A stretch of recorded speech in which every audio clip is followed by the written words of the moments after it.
नमस्कार, मी भाग्यश्री पाटील। मार्केट आणि मी हा सोप्या मराठीतून शेअर मार्केट समजावून सांगण्याचा माझा एक उपक्रम आहे। आज मार्केट फार सुंदर होतं। सगळ्यांचं दुःख मार्केटने दूर केलं। 1300 पॉइंट मार्केट वर गेलं। सगळी कसर मार्केटने भरून काढली आणि आज इंट्राडे रेकॉर्ड स्तरावर मार्केट जाऊन पोहोचलं 24,861। पूर्वीचा स्तर होता 24,854। म्हणजे आपण म्हणतो ना, अनंत हस्ते कमलावराने, देता किती घेशील दो कराने, असं सुंदर मार्केट होतं आज। त्यामुळे फारशी तक्रारीला कुठेही जागा नव्हती। पुष्कळ आज रिझल्ट आले। कर्नाटक राज्य सरकार cinema hall, TV channel, OTT या सगळ्यांना सेस लावणार आहे। 9 तारखेला हा सेस भरावा लागेल आणि सेस 2% भरावा लागणार आहे। स्टील कंपन्यांना सुद्धा दिलासा मिळण्याची शक्यता आहे। स्टील स्क्रॅप जे आहे त्याचा GST 18%वरून 12%वर आणावा अशी शिफारस करण्यात आली आहे। अंबर एंटरप्राइजेस याचं प्रॉफिट वाढलं आणि रेव्हेन्यू सुद्धा वाढलं। चोला इन्व्हेस्टमेंटचं प्रॉफिट वाढलं। नेट इंटरेस्ट इन्कम वाढलं। ग्रॉस NPA ही वाढले आणि नेट NPA ही वाढले। NPA वाढलं हे चांगलं गृहीत धरलं जात नाही। वेदांताने थोडीशी निराशा केली। निराशा अशी की आपणच लोकांना सवय लावतो तसं झालं। वेदांताचा नेहमी डिव्हिडंड 13 रुपये, 14 रुपये, 18 रुपये असा येतो। यावेळेला वेदांताने 4 रुपये डिव्हिडंड दिला। सिप्लाचा रिझल्ट चांगला आला। सिप्लाचं प्रॉफिट 995 कोटीवरनं 1,177 कोटी झालं। त्याचप्रमाणे सिप्लाचा रेव्हेन्यू 6,329 कोटीवरनं 6,694 कोटी आला। त्यांचं मार्जिन देखील वाढलं। 23.6 वरून 25.6% एवढं मार्जिन झालं।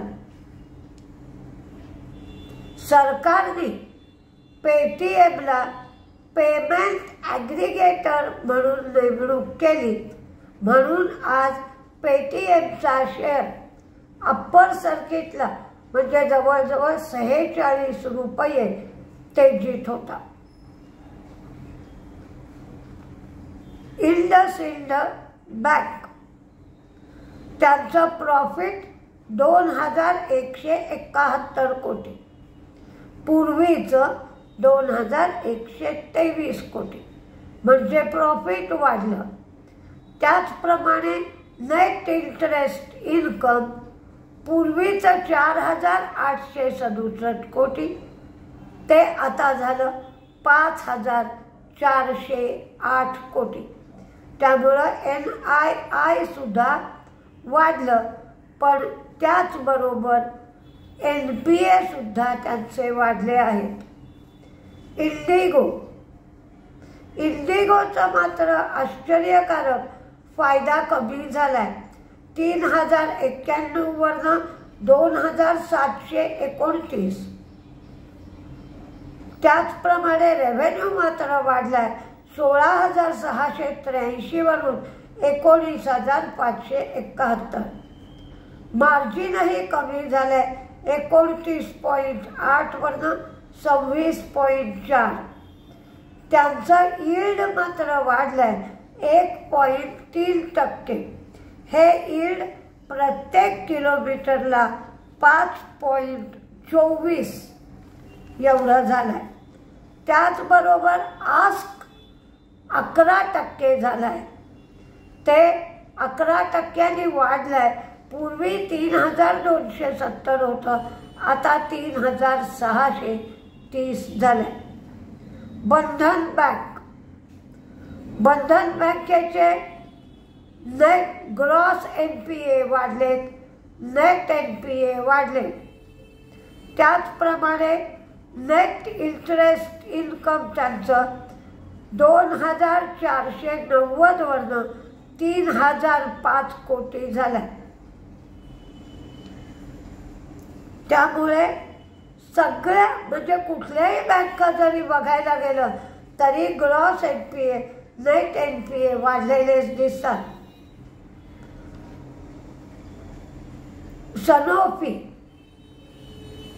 सनोफीचं प्रॉफिट कमी झालंय.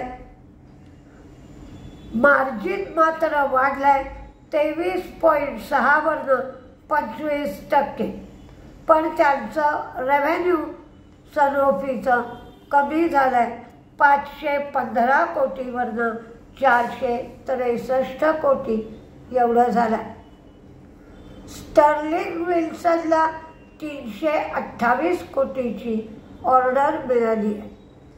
शॅलेट हॉटेल 137 कोटी रुपये खर्च करून ते गोव्याला जमीन खरेदी करणार आहेत आणि इथे लक्झरी हॉटेल बनवणार आहेत. आज सॅनस्टार हा जो नवीन IPO आला त्याचं लिस्टिंग झालं. हे लिस्टिंग बॉम्बे स्टॉक एक्सचेंजला 106 रुपये 40 पैशांनी झालं, तर नॅशनल स्टॉक एक्सचेंजला 109 रुपयांनी झालं. टाटा पॉवर सोलार यांनी बँक ऑफ इंडिया बरोबर इझी आणि अफोर्डेबल फायनान्सिंगसाठी भागीदारी केली. यामुळे रूफटॉप सोलर आणि EV चार्जिंग स्टेशन इन्स्टॉल करणं सोपं जाईल. पिरामल फार्मा यांचा तोटा कमी झाला, उत्पन्न वाढलं, मार्जिनही वाढलं, रिझल्ट चांगला आला. श्रीराम फायनान्सचाही रिझल्ट चांगला आला. त्यांचं प्रॉफिट 1675 वरून 1980 झालं. त्यांचं उत्पन्न 8003 कोटीवरनं 9605 कोटी झालं.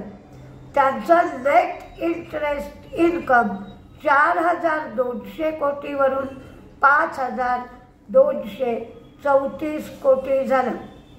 त्यांचे डिस्बर्सल 23.8% वाढले, ते 37,709 कोटी झाले. TTK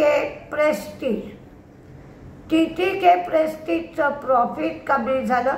रेव्हेन्यू फ्लॅटच म्हणावं लागेल, कारण 1 कोटीनी रेव्हेन्यू वाढलाय. मार्जिन कमी झालं. इक्विटास स्मॉल फायनान्स बँक त्यांचं ग्रॉस NPA वाढले, नेट NPA मात्र कमी झाले.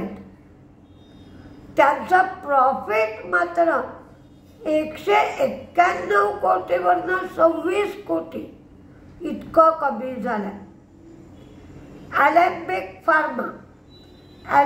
फार्माच्या पेनेलाव युनिटची तपासणी 17 ते 26 जुलै या दरम्यान केली होती, तर त्यांना फॉर्म 483 इश्यू केला, पण कोणत्याही त्रुटी दाखवण्यात आल्या नाही.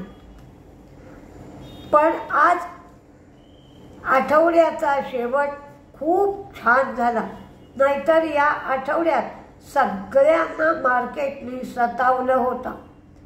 म्हणजे घटकेत मार्केट तेजीत असत होतं तर घटकेत मंदीत.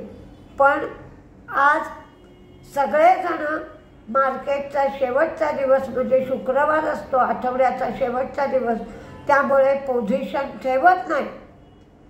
पण आज मार्केट खूप छान होतं. अगदी काही तुरळक शेअर वगळता बाकीच्या सगळ्या शेअरमध्ये तेजी होती. मिड कॅप्स पण आज चांगले चालले होते, त्यामुळे मार्केटने तक्रारीला फारशी संधी दिली नाही.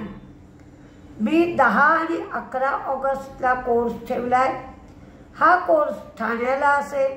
ज्याला कोणाला कोर्सची चौकशी करायची असेल त्यांच्यासाठी मोबाईल नंबर 9699615507 9699615507 या नंबरवर तुम्ही कोर्सची चौकशी करू शकता. नमस्ते.